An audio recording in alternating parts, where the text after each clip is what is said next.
So welcome back on stem Baba. Last video में हम लोगों ने एक नया चैप्टर स्टार्ट किया था which was linear momentum and collisions. उसका हमने first topic in detail discuss किया था which was the linear momentum. आज हम second and third topic discuss करेंगे from this chapter. The second topic we have is the momentum and Newton's second law, and the third topic we have momentum impulse theorem. तो चलिए बिना किसी देरी के शुरुआत करते हैं इस शानदार वीडियो की।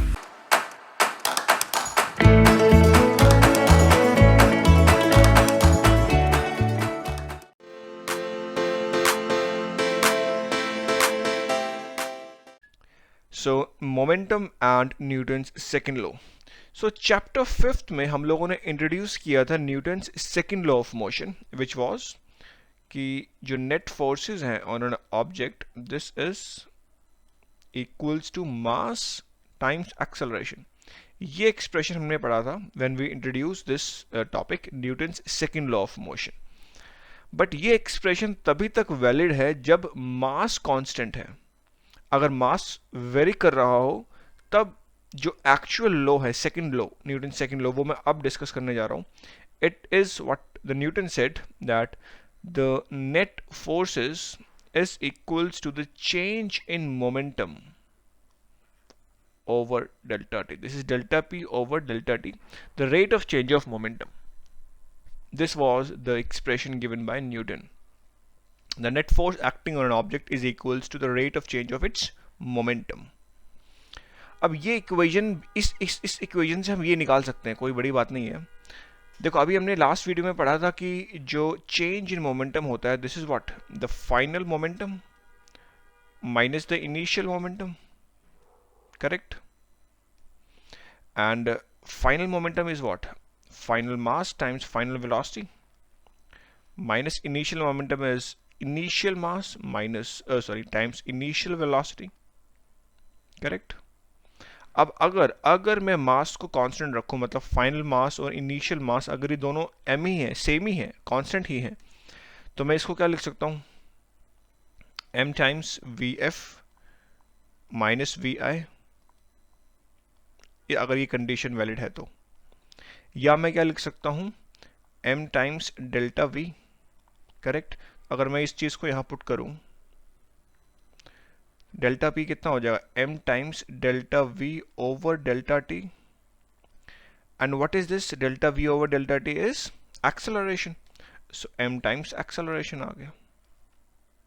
बोलो यार, ये वही चीज आ गई वापस से कि अगर मास कांस्टेंट है तब ये वैलिड है। अदरवाइज एक जनरलाइज अगर मैं फॉर्मूला देखूं तो दिस इज करेक्ट कि the net forces on an object is equals to the rate of change of its momentum. So I hope कि आपको ये आइडिया लगा होगा कि momentum and Newton second law में क्या रिलेशन है। तो आने वाले जितने भी हम टॉपिक्स पढ़ेंगे इस चैप्टर में उसमें हम जनरलाइज्ड फॉर्म यूज करेंगे न्यूटन सेकेंड लॉ की, ताकि हम देख सकें कि फोर्स और चेंज इन मोमेंटम में क्या रिलेशन है, जैसे कि इम्पल्स क्या होता है, तो वो सब हम यहीं से ही निकालेंगे। तो चलिए अब हम डिस्कस करते हैं the next topic which we call the impulse.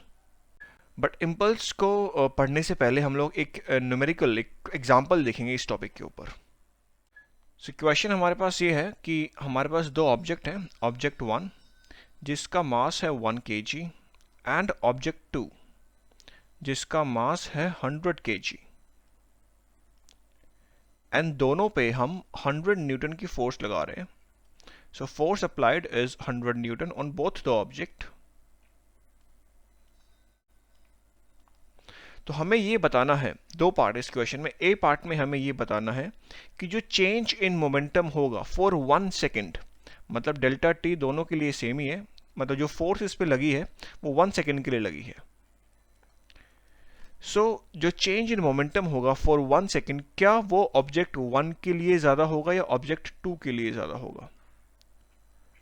तो देखो अभी हमने देखा कि जो नेट फोर्स है this is equals to the rate of change of momentum delta t, correct? तो यहां से चेंज इन मोमेंटम कितना आ गया? ये force F multiplied with delta t, क्योंकि यहां पे केवल एक ही फोर्स इस पे लग रही है। तो देखो फोर्स भी सेम ही लग रही है और जितने टाइम पीरियड के लिए लग रही है फोर्स वो भी सेम ही है। इसका मतलब change in momentum delta P वो दोनों ऑब्जेक्ट के लिए सेम ही होगा, डिफरेंट नहीं होगा। तो मैं ए पार्ट में कहूंगा कि दोनों के लिए जो चेंज इन मोमेंटम है वो सेम रहेगा। सेकंड पार्ट में पूछ रहे हैं कि क्या क्या चेंज इन वेलोसिटी क्या वो भी सेम रहेगी। तो देखो, अगर मैं पार्ट ए के लिए बात करूं तो चेंज इन वेलोसिटी क्या होगा, m times V F minus V I. This is for the first part, ये होता है मोमेंटम वन के लिए। एंड सेकंड के लिए क्या होगा, m times V F minus V I, ये होगा सेकंड ऑब्जेक्ट के लिए। बट देखो यहाँ पे क्या, मोमेंटम तो सेम है बट जो मास है ऑब्जेक्ट वन और ऑब्जेक्ट टू का वो सेम नहीं है, वो डिफरेंट है। मास इसका बहुत ही कम है और इसका बहुत ही ज़्यादा है। और क्योंकि प्रोडक्ट जो है वो सेम होना चाहिए मास और वेलोसिटी का, चेंज इन वेलोसिटी का, तो इसको ज़्यादा होना पड़ेगा और इसको कम होना पड़ेगा, तभी तो दोनों के प्रोडक्ट सेम हो पाएंगे। तो इसलिए मैं ये कह सकता हूँ कि जो चेंज इन वेलोसिटी है वो ग्रेटर होगी, that would be greater for object one, क्योंकि उसका मास कम है।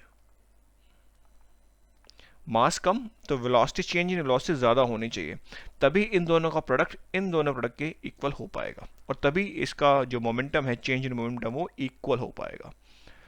तो आई होप कि इस एग्जांपल से आपको थोड़ा और क्लियर हुआ होगा the relation between the force and momentum. तो चलिए अब हम डिस्कस करते हैं the third topic of this chapter, that is impulse. So impulse, it's a very interesting topic. समझते हैं इसको एक एग्जांपल से। तो यहाँ पे एक गेम चल रहा है, बेसबॉल का गेम चल रहा है। पिक्चर है, ये बॉल डिलीवर करता है टुवर्ड्स द बैटर, ये बैटर है। तो सपोज कि ये कुछ स्पीड वी से आया और वी हम ले लेते हैं कि suppose this is 95 miles per hour. इतनी स्पीड से बॉल आ रही है टुवर्ड्स द बैटर। बैटर ने बॉल हिट करी and then this ball again opposite direction में मूव करी towards the picture. And suppose कि अब इसकी जो स्पीड हो गई वो हो गई सपोज 115 माइल्स पर आवर। तो जब जब बॉल और बैट आपस में कांटेक्ट में होंगे, भले ही वो कुछ फ्रैक्शन ऑफ सेकंड के लिए क्यों ना हो, उस वक्त इन दोनों के बीच में एक कांटेक्ट फोर्स एग्जिस्ट कर रही होगी। जब ये दोनों कांटेक्ट में थे, भले ही वो कुछ फ्रैक्शन ऑफ सेकंड के लिए क्यों ना हो, लेकिन कांटेक्ट फोर्स एग्जिस्ट कर रही होगी। और वो कांटेक्ट फोर्स कांस्टेंट नहीं होगी, मतलब टाइम के साथ वो वेरी कर रही होगी। अगर मैं ग्राफ ड्रॉ करूं उस कांटेक्ट फोर्स और टाइम के बीच, तो ग्राफ कुछ ऐसे नजर आएगा आपको। This is time axis, this is the force axis. तो जब इनिशियली जब वो कांटेक्ट में आई होगी तब तो वो जीरो होगी कांटेक्ट फोर्स, बट जैसे जैसे ये कांटेक्ट ये बढ़ता जाएगा वैसे वैसे फोर्स का मैग्नीट्यूड बढ़ेगा बढ़ेगा बढ़ेगा।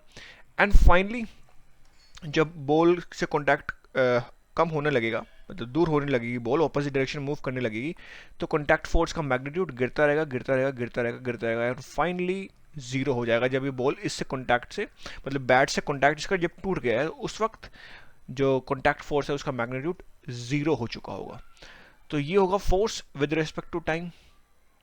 बट अगर आप मैथमेटिकली चाहें कि इस फोर्स को एक्सप्रेशन में लिखो कि force as a function of T, अगर मैं ये लिखना चाहूँ तो मेरे लिए या किसी के लिए भी बहुत मुश्किल होगा ये as a function of T लिखना कि टाइम के साथ ये कैसे वेरी कर रही है।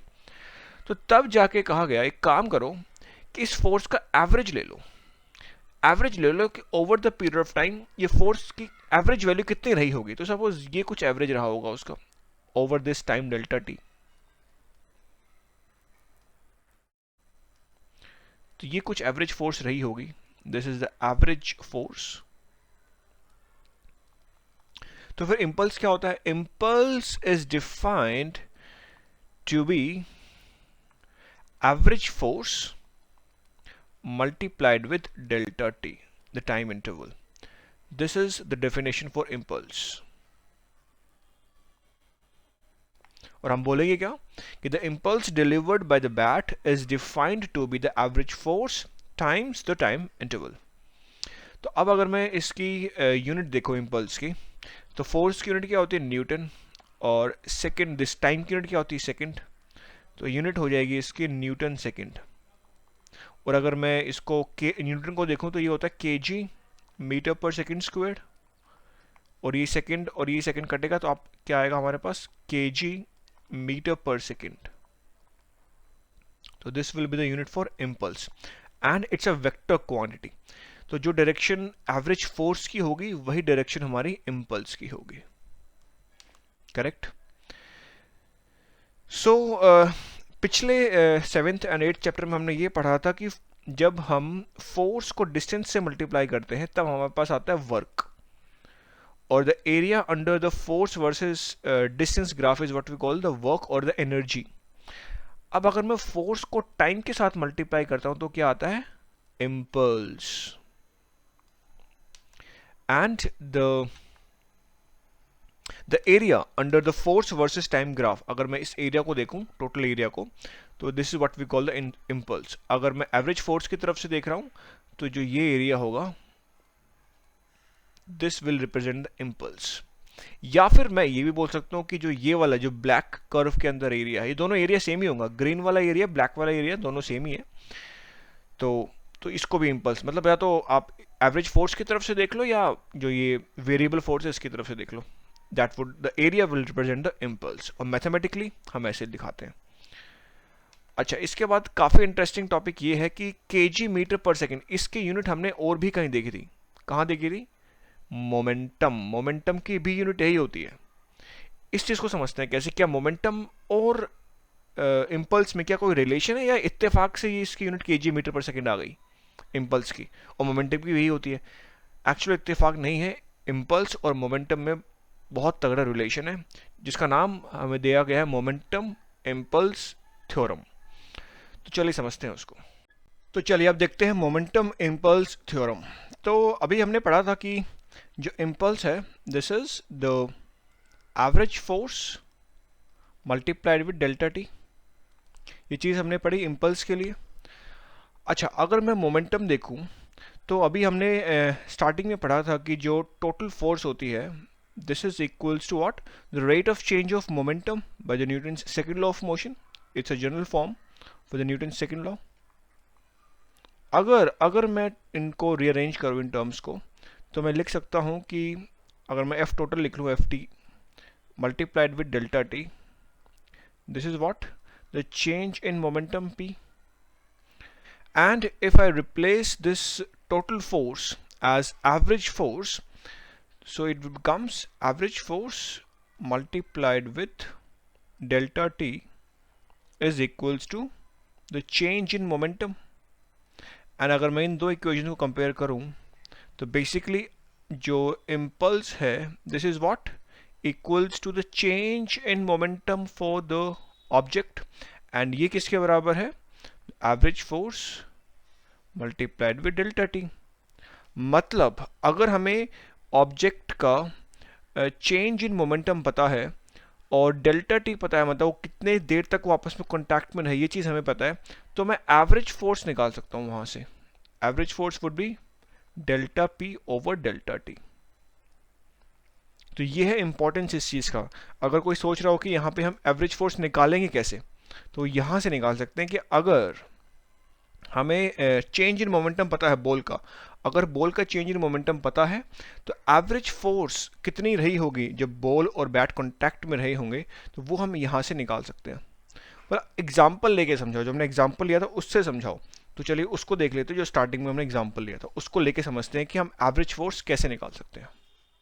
तो ये एग्जांपल हम लोग लेके चल रहे थे. तो सपोज पिक्चर की तरफ हमने स्पीड भी हमने डिफाइन की थी कि जो इनिशियल स्पीड जिस स्पीड से आ रही है बॉल बैट्समैन की तरफ, वो हमने लेके चल रहे थे 95 miles per our. And let की जो मास है बॉल का, बहुत ही छोटी बॉल है तो हम इसका मास अप्रोक्सीमेटली ले सकते हैं 0.145 kg. एंड बैट्समैन जब हिट करता है तो ball it moves towards the picture. And ये इसकी स्पीड कितनी हो जाती है? फाइनल स्पीड हम लोग लेके चल रहे थे कि 115 माइल्स पर आवर इतनी हो जाती है. तो देखो अब इम्पल्स और मोमेंटम यहाँ पे कैसे आते हैं. देखो इम्पल्स तो हम क्या बोलेंगे कि बैट ने कितना इम्पल्स डिलीवर किया बॉल को, और कितना इम्पल्स डिलीवर किया वो बराबर होगा बॉल के चेंज इन मोमेंटम के बराबर होगा. करेक्ट. तो क्या मैं चेंज इन मोमेंटम निकाल लूँ बॉल के लिए? बिल्कुल निकाल सकता हूँ. Change in momentum delta P कितना होगा? the final momentum minus the initial momentum final momentum होगा, अगर मैं मास को कॉमन ले लूँ तो वी एफ माइनस वी आई हो जाएगा। अच्छा ये होता है वेक्टर क्वांटिटी, तो इस चीज़ का ध्यान रखना। तो मैं ये वाली डायरेक्शन जो है पॉजिटिव एक्स लेके चल रहा हूँ, एंड तो इधर वाली नेगेटिव एक्स हो जाएगी। तो मास हमें हमारे पास है 0.145 kg। Final speed positive x axis की तरफ है तो मैं 115 ही लूँगा। देन माइनस जो इनिशियल स्पीड है ये नेगेटिव एक्स की तरफ है, तो मैं इसको नेगेटिव साइन से दिखाऊंगा, तो -95 माइल्स पर आवर। अच्छा ये माइल्स पर आवर में है, तो मैं इसको मीटर पर सेकंड में करना चाहूँगा, तो इसके लिए मैं यूनिट कन्वर्जन का यूज़ करूँगा। तो मैं सिंपली इसको 0.447 से मल्टीप्लाई कर रहा हूँ, क्योंकि हमें पता है कि 1 माइल्स पर आवर ये होता है 0.447 मीटर पर सेकंड। तो यूनिट्स भी बैलेंस हो गई। यहाँ से जो हमारे पास मोमेंटम आएगा वो केजी मीटर पर सेकंड में आ जाएगा, तो दैट वुड बी 7.45, और ये वैल्यू पॉजिटिव आएगी, केजी मीटर पर सेकंड। अगर मैं इसको वेक्टर फॉर्म में लिखूं तो मैं इसको यूनिट वेक्टर एक्स कैप से मल्टीप्लाई करवा सकता हूं। तो ये तो मोमेंटम चेंज हुआ बॉल का। तो इम्पल्स कितना डिलीवर किया होगा बैट ने इसके ऊपर, same impulse delivered by the bat will be equals to the change in momentum for the ball. ये चीज हम लिखते हैं, ये चीज हमने पढ़ के आए हैं मोमेंटम इम्पल्स थ्योरम में। और ये किसके बराबर होता है, average force multiplied with delta T. तो यहां से अगर हमें कॉन्टैक्ट टाइम पता है कि कितने टाइम के लिए आप बॉल और बैट आपस में कॉन्टैक्ट में रहे हैं, अगर मैं डेल्टा टी लेके चलूँ अप्रॉक्सीमेटली, बहुत फ्रैक्शन ऑफ सेकंड होगा, तो अप्रॉक्सीमेटली मैं 1.20 मिली सेकेंड इतने टाइम के लिए वो कॉन्टैक्ट में रहे, तो एवरेज फोर्स निकाल सकता हूँ कि एवरेज फोर्स कितनी रही होगी जब वो कॉन्टैक्ट में रहे होंगे। तो simply change in momentum divide by delta T, तो ये है हमारे पास 7.45 and this is kg meter per second x cap divide with the time which is 1.20 millisecond, मतलब 10 to the power -3 second। इसको सिंप्लीफाई करोगे you'll get the answer to be 1.13 times 10 to the power 4 Newton x cap। आप समझ रहे हो contact force कितनी, ये करीब 11,000 हो गई है, 11,000 न्यूटन से भी ज्यादा। ये तो एवरेज फोर्स रही होगी जब ये कॉन्टैक्ट में होंगे। और अगर मैं मैक्सिमम फोर्स की बात करूं तो देखो अभी हमने ये चीज पढ़ी थी कि ये एवरेज फोर्स, तो हमने ये इसको लिया था ना एवरेज। अगर मैं पीक फोर्स की बात करूं तो बहुत ज्यादा रही होगी जब वो आपस में जब कॉन्टैक्ट में होंगे। तो यहां से हमें समझ में आता है कि अगर ये जो डेल्टा टी ये जितना कम होगा, जितना डेल्टा टी की वैल्यू कम होगी उतनी एवरेज फोर्स बढ़ेगी। ये चीज काफी इंपॉर्टेंट है, ये चीज हम यहाँ से समझ सकते हैं। अब इसके ऊपर बेस्ड दो एग्जांपल मैं आपको ले रहा हूँ, आपके लिए अभी ले रहा हूँ, ताकि आपको और चीज़ें क्लियर हो कि इम्पल्स मोमेंटम का प्रैक्टिकल एप्लीकेशन हम कहाँ देख सकते हैं। सो ये है दो इमेजेस आपको दिख रही होंगी। ये इमेज हमने हाई स्पीड कैमरा से ली है। तो जब बॉल और बैट में जब कॉन्टैक्ट आया होगा, देखो उस वक्त जो देखो बॉल तो एक्चुअली तो स्फेयर है, गोल है बिल्कुल, बट जब ये कॉन्टैक्ट में आई होगी ना उस वक्त ये जो बॉल है थोड़ी सी फ्लैट हो जाती है, क्योंकि इतना कॉन्टैक्ट फोर्स का मैग्नीट्यूड इतना ज़्यादा होता है कि इसकी जो शेप है वही चेंज हो जाती है। और यही चीज़ हम हाई स्पीड कैमरा से हम देख भी सकते हैं कि बॉल थोड़ी सी फ्लैट हो गई है, जैसा आपको यहाँ दिख रहा है। सेकंड केस ये है, यहाँ पे हमारा ये एथलीट है, ये ऊपर से नीचे गिर रहा है। हम क्या करते हैं, यहाँ पे नीचे कुशन रखते हैं, क्योंकि इम्पैक्ट जो इस पे लग रहा होगा इसके कुशन की वजह से। तो this is what impact is, what the average force multiplied with delta T. अब इम्पैक्ट तो चेंज इन मोमेंटम है, चेंज इन स्पीड है। अब देखो अगर ये खाली मिट्टी होती, अगर ये कुशन ना होता, मिट्टी होती, तब भी जो चेंज इन मोमेंटम होता ऑब्जेक्ट इस एथलीट का वो सेम ही होता, चेंज इन मोमेंटम सेम ही है। इनिशियली कुछ स्पीड होगी, मिट्टी पे टकराने के बाद इसकी स्पीड 0 हो जाएगी। और इस केस में भी पहले कुछ स्पीड रही होगी, जब इस पे टकराएगा तो कुछ धीरे धीरे जाके स्पीड 0 हो जाएगी। तो चेंज इन मोमेंटम दोनों केस में सेम ही रहेगा, बट जो एवरेज फोर्स होगी, this is what average force, मतलब जो इस पे कॉन्टैक्ट फोर्स जो लग रही होगी, this is what the impulse divide with delta T. तो इस वाले केस में जब क्वेश्चन का जब हम यूज कर रहे हैं तो जो डेल्टा टी है ये बढ़ जाता है, क्योंकि एकदम से मोमेंटम 0 नहीं होगा, धीरे लगेगा क्वेश्चन, ये धीरे धीरे नीचे जाएगा, टाइम डेल्टा टी बढ़ जाएगा। इम्पल्स या चेंज इन मोमेंटम तो सेम ही रहेगा, बट ये डेल्टा टी बढ़ने से क्या हुआ कि जो इसकी जो एवरेज फोर्स की वैल्यू ये घट गई। मतलब कॉन्टैक्ट फोर्स जो लग रही होगी इसके ऊपर, अपने एथलीट के ऊपर, वो उसकी मैग्नीट्यूड कम हो चुका होगा। तो इसलिए हम यहाँ पे कुशन का यूज़ करते हैं, ताकि जो मोमेंटम का जो चेंज है वो धीरे धीरे कम हो, rate of change in momentum वो धीरे धीरे हो, ताकि कॉन्टैक्ट फोर्स कम से कम लगे। तो ये एग्जांपल्स हैं हमारे, प्रैक्टिकल एग्जांपल्स हैं इम्पल्स एंड मोमेंटम के। तो आई होप कि आपको अच्छे से आइडिया हो गया होगा कि क्या होता है हमारा इम्पल्स और क्या होता है मोमेंटम। तो इसी के साथ मैं इस वीडियो को एंड करूंगा, एंड नेक्स्ट वीडियो में हम एक दो एग्जांपल और, प्रैक्टिकल एग्जांपल और देखेंगे, न्यूमेरिकल्स देखेंगे basically on the impulse, and then will start the conservation of linear momentum. तो इस वीडियो में इतना ही, अपना बहुत ही ख्याल रखिएगा, गुड बाय।